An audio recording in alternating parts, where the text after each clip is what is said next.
Yo, this is Yinka from the band Sabatta. I'm back with season 2 of Records That Made the Record, where I discuss and share with you albums, bodies of work, records, whatever you want to call them, that influenced and inspired the making of the new Sabatta album, How to Get Even, which is out now. Now, in this season, I'm going to be going a little bit further afield, branching out in terms of artists that I'm dealing with genre-wise. Not just going to be rock, throw a bit of metal in there as well, but different forms of music are going to be involved and a more diverse and eclectic range of artists. And with that being said, let's talk about Outkast and the album Stankonia. Double album. I got it in a orange vinyl, so that was nice. So before Andre picked up the flute, or maybe before we knew he had publicly picked up the flute, he made this record with Big Boy, the other half of the duo Outkast. And for me, for my money, I actually spent money on this. It's the pinnacle of their creative powers. Now, I'm not saying that this is gospel, because they have great albums prior to that. Southern Playalistic, Cadillac Music, Atlians. Afterwards, they've got Speaker Box, The Love Below, which garnered or gave birth to the huge hit Hey Ya. But for me, the archetypal Outkast song is actually on this album, Miss Jackson. And also included on this album are So Fresh, So Clean, Bombs Over Baghdad, and then interestingly you got a track called Humble Mumble, which features Erykah Badu. And it's interesting because Miss Jackson, in many people's mind, alluded to their breakup, and Miss Jackson being the mother of Erykah Badu in the story, though Andre denied it. I have no idea what the truth is, but it's just ironic that she's appearing on this album, so whatever.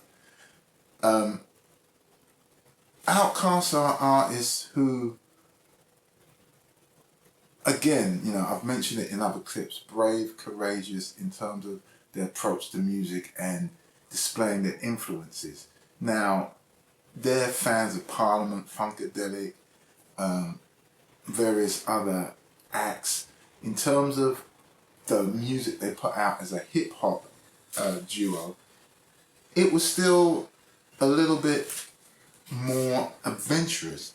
They employed more the use of instruments more than maybe East Coast acts. They're obviously from the South, from Atlanta.